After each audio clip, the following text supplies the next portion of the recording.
నమస్తే. సార్ హడావిడి చేశారు, చూశారు 2-3 రోజులు అన్ని ప్రాంతాలకు వెళ్ళి ఇద్దరు చనిపోయిన పరిస్థితి కూడా వాళ్ళకి సంబంధించి కూడా ఎక్కడ జగన్మోహన్ రెడ్డి మాట్లాడలేదు. ఇప్పుడు ఈ బ్యానర్లు పట్టుకొని తిరిగిన వ్యక్తులు ఇందాక వంశీ గారు అన్నట్టుగా మంచి మంచి కంపెనీలు రాష్ట్రానికి వస్తున్నాయి, మంచి భవిష్యత్తు ఉంది వాళ్లకు.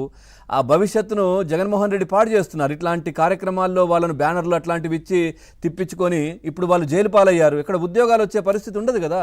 ఇప్పుడు ఆయన హ్యాపీగా యలహంక ప్యాలెస్కి వెళ్ళిపోయారు.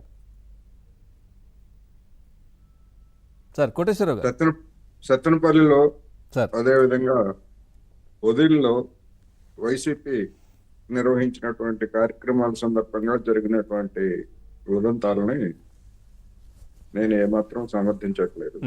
ఒకటి, జగన్మోహన్ రెడ్డి గారు సత్తెనపల్లిలో జరిగినటువంటి దాన్ని మంచిదేగా అని సమర్థించినటువంటి తీరు పూర్తిగా అభ్యంతరకరం.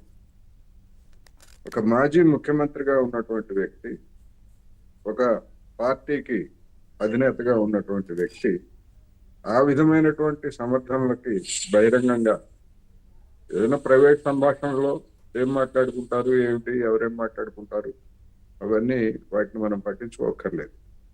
కానీ బహిరంగంగా ఆ విధంగా సమర్థించినటువంటి తీరు ఏమాత్రం రాష్ట్రానికి మంచిది కాదు, అదేవిధంగా ఆ వైసీపీకి కూడా మంచిది కాదు. అట్లా సమర్థించేట్లయితే మిగిలినటువంటి వాళ్ళందరూ కూడా దిగువన ఉన్నటువంటి క్యాడరు లేదా నాయకులు కానీ మరింతగా రెచ్చిపోయేటువంటి అవకాశం ఉంటుంది. అందువలన అది మాత్రం తప్పు. మరోసారి నేను స్పష్టంగా చెప్పదలుచుకున్నాను. అదేవిధంగా సార్ ఇప్పుడు సార్ మధ్యలో వస్తున్నాను. 3 సంఘటనలు కూడా ఆయన ఎంకరేజ్ చేసింది. ఒకరు రౌడీలను వెళ్ళి గతంలో పరామర్శించడం, వాళ్ళకి పైన సరే రోడ్డు మీద కొట్టడం అదంతా వేరే విషయం అయినప్పటికీ కూడా వాళ్ళ పైన 10కి పైగా కేసులు ఉన్నాయి ఒక్కొక్కరి పైన. వాళ్ళను ఏముంది మంచోళ్ళు కదా ఇది కదా అని చెప్పి వాళ్ళని ఎంకరేజ్ చేయడం. తర్వాత ఇక్కడ బెట్టింగ్లో ప్రాణాలు కోల్పోయినటువంటి వ్యక్తి, బెట్టింగ్ దాంట్లో ఆయనకు విగ్రహాలు ఏర్పాటు చేయడం, ఆయన వెళ్ళి సంవత్సరం తర్వాత వెళ్ళి కలవడం, ఆ తర్వాత ఇక్కడ ఈ విధమైనటువంటి కార్యక్రమాలు ప్లకార్డులు పట్టుకున్న వ్యక్తులను మంచిదేగా అని సమర్థించడం. ఎట్లాంటి వాళ్ళని ప్రోత్సహిస్తున్నారు, సమర్థిస్తున్నారు సార్? ఇప్పుడు తెనాలి ఉదంతం అది డిఫరెంట్ అండి. తెనాలిలో వాళ్ళ క్యారెక్టర్ ఏమిటి, లేదా వాళ్ళ మీద ఉన్నటువంటి కేసులు కావచ్చు, లేదా వాళ్ళ ప్రవర్తన ఏమిటి అనేటువంటి దాన్ని వాళ్ళ ప్రవర్తనని దాన్ని మనం సమర్థించక్కర్లేదు. కానీ ఆ విధంగా ఏ చట్టం ప్రకారం లేకపోతే ఏ ఉన్నతమైనటువంటి సాంప్రదాయాల ప్రకారం ఆ విధంగా బహిరంగంగా కొడతారండి? అటువంటి వాళ్ళందరినీ అదే విధంగా కొడుతున్నారా? మిగతా రాష్ట్రాల్లో ఇంకా అనేక మంది ఉన్నారు కదా, రాష్ట్రంలో అనేక చోట్ల అదే విధంగా కొడతారా? కొట్టడం, దాన్ని మంత్రి సమర్థించుకోవడం, ఇది ఏ విధంగా సమర్థనీయం? ఆ విషయం పక్కన పెట్టండి సార్. అంటే అది ఎవరు కూడా సమర్థించలేదు. నేను అనేది దాన్ని పక్కన పెడదాం. జగన్మోహన్ రెడ్డి గారు ఆ విధమైనటువంటి వీళ్ళు పరామర్శించారు. ఓకే, దాని మీద రాజకీయపరమైనటువంటి విమర్శలు చేసే వాళ్ళతో నేనేం విభేదించట్లేదు. కానీ అటువంటి దారుణం పాల్పడటాన్ని రాష్ట్రంలో ఉన్నటువంటి హోంమంత్రి సమర్థించడాన్ని ఏ విధంగా సమర్థిస్తారు ఎవరైనా అనేటువంటిది ఒకటి. ఓకే, దాన్ని వదిలేద్దాం.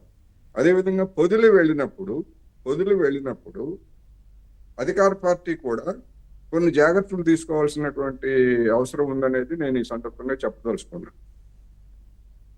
ఎక్కడైనా పశ్చిమ దేశాల్లో కానీ లేదా అనేక దేశాల్లో ఎవరైనా ఒక నిరసన ప్రదర్శన చేస్తూ ఉంటే, లేకపోతే ఒక కార్యక్రమానికి హాజరవుతూ ఉంటే, దాన్ని వ్యతిరేకించేటువంటి వాళ్ళు రోడ్డు పక్కన నిలబడి పోస్టర్ల ద్వారాను బ్యానర్ల ద్వారాను నిరసన తెలియజేయటం, తమ అసమ్మతిని తెలియజేయటం అనేటువంటిది కామన్ గా జరుగుతున్నమాట వాస్తవం.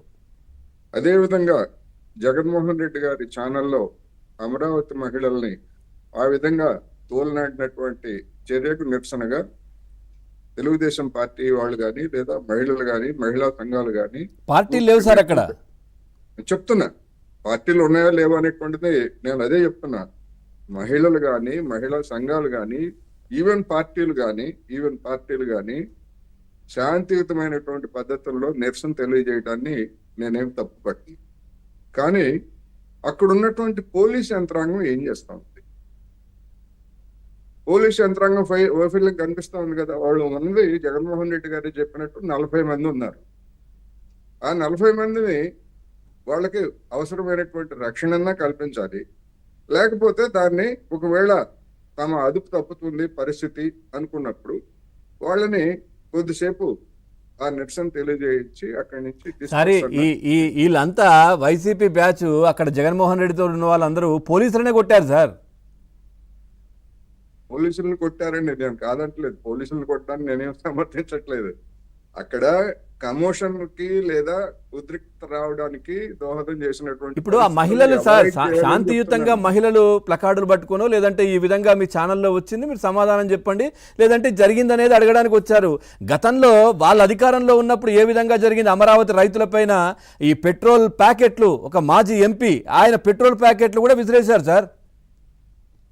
నేను నేను పవన్ గారు నేను చెప్తా ముందే, నిరసన తెలియజేసేటువంటి హక్కు ఉంటది. కానీ అన్ని వేల మంది ఆ విధంగా వచ్చినప్పుడు జగన్మోహన్ రెడ్డి వెనకాల చేరేటువంటి బ్యాచెస్ ఎలా ఉంటాయో తెలిసినప్పుడు అవాయిడ్ చేస్తే కొంపలేం మునగలేదు, చేయాల్సినటువంటి బాధ్యత ఉంది. లేదు ఆ నిరసన తెలియజేయడానికి అనుమతి ఇవ్వాలనుకున్నప్పుడు పోలీసులు తగినటువంటి జాగ్రత్తలు తీసుకోవాలి అని నేను చెప్పదలుచుకున్నాను. అవునవును. అంతే తప్ప జగన్మోహన్ రెడ్డిని సమర్థించడం కాదు లేదుగా. ఉమ్, ఉమ్. సత్తెనపల్లి వ్యవహారంలో పూర్తిగా అభ్యంతరకరం.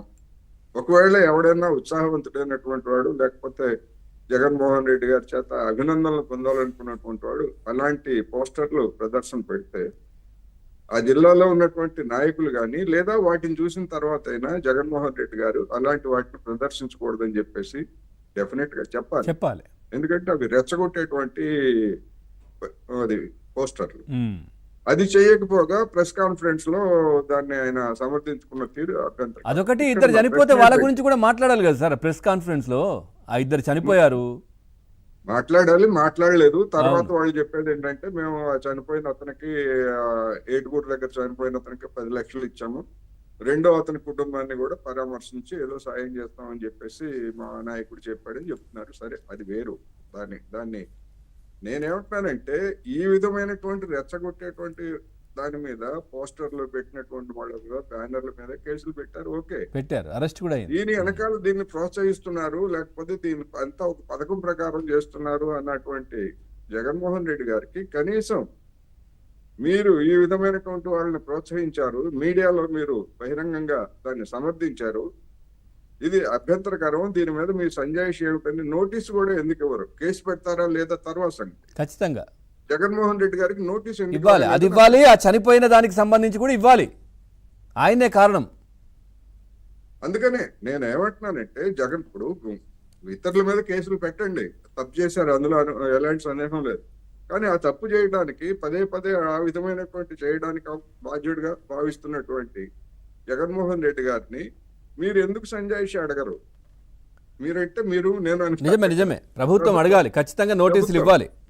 రైట్, నోటీసులు ఇవ్వాలి. Okay, right. తర్వాత ఆ నోటీసులు ఇచ్చేదాన్ని బట్టి చట్టపరమైనటువంటి అవకాశాలు ఉంటే ఇది రాష్ట్రంలో. ఎందుకంటే గతంలో జగన్మోహన్ రెడ్డి గారు అనేక కుట్ర కోణాలతోటి మన రఘురామకృష్ణరాజు మీద దేశద్రోహ నేరం కూడా పెట్టారు. మరి ఇది శాంతి భద్రతలకు విఘాతం కలిగించేటువంటి ధోరణి, ఇట్లాంటి వాటిని మీరు ఏ విధంగా ప్రశ్నిస్తారు అనేటువంటి నోటీసులు కూడా ఎందుకు ఇవ్వాలి? అప్పుడు జర్నలిస్టుల పైన రాజద్రోహం కేసు మీకు తెలియదు కాదు, మీరు కూడా సీనియర్ జర్నలిస్టు. అదే విధంగా ఇప్పుడు ఏం మాట్లాడుతున్నారు ఆయన? ఈ పక్కనున్న ప్యానలిస్ట్ మాట్లాడితే జర్నలిస్ట్ కి పక్కనున్న యాంకర్ కి ఏం సంబంధం అంటున్నారు. మరి అప్పుడు గుర్తులేదా వాళ్ళకి? అందుకనే చెప్తున్నా. అందుకనే ఆ యాంకర్ చర్యని నేను సమర్థించలేదు, అదే విశ్లేషకుడి వ్యాఖ్యల్ని నేను సమర్థించలేదు. ఆ యాంకర్ ఇంకా తర్వాత మళ్ళా బుడిబుడి రాగాలు తీశాడు, నాకు 70 ఏళ్ళు అని. అదే యాంకర్ మరి అంతకుముందు చంద్రబాబు నాయుడు గురించి లేదా ఇంకోళ్ళ గురించి ఏ విధంగా మాట్లాడారు కూడా మనకు తెలిసిందే కదా. అందుకని తన దాకా వస్తే అనేటువంటిది ఆయనే కాదు, జగన్మోహన్ రెడ్డి కూడా ఆయనకు 70 సంవత్సరాలు అని ఏదో చెప్తా ఉన్నాడు మొన్న ప్రెస్ మీట్ లో. మరి అంతకుముందు గుర్తులేదా? జగన్మోహన్ రెడ్డి గారు ఏం చెప్పినా ఒక యాంకర్ గా, మీరు యాంకరు, నేను విశ్లేషకుడిని, లేకపోతే ఇంకోళ్ళు మనకి కొన్ని పరిమితులు ఉంటాయి, అంతే కదా. అటువంటి పరిమితుల్ని ఉల్లంఘించి మొత్తం చంద్రబాబు నాయుడు గారిని అరెస్ట్ చేస్తే ఆయన వయసు ఆయన కంటే పెద్దవాళ్ళని అరెస్ట్ చేయలేదా, వీళ్ళని చేయలేదా, ఇదేంటి అని వ్యంగ్యంగా మాట్లాడినటువంటి పెద్ద మనిషి తన దాకా వచ్చేసరికి విడివిడి రాగాలు. అక్కడ ఆధారాలు లేవు. చంద్రబాబు నాయుడు గారిని అరెస్ట్ చేసినప్పుడు ఎట్లాంటి నోటీసులు లేవు, ఆధారాలు లేవు, ఏమీ లేవు. నలందా కిషోర్ గారి వయసు 72 ఏళ్ళు అండి. అది కదా, రైట్, ఓకే సార్. రజనీ గారు నమస్కారం. అందుకని నేను ఏమంటున్నానంటే ఉమ్, చేయాల్సినటువంటి వాళ్ళ మీద చర్యలు తీసుకోకపోయేట్లయితే చిన్న చిన్న వాళ్ళ మీద కేసులు పెడతారు, వాళ్ళు తిరుగుతూ ఉంటారు నెలల తరబడి, సంవత్సరాల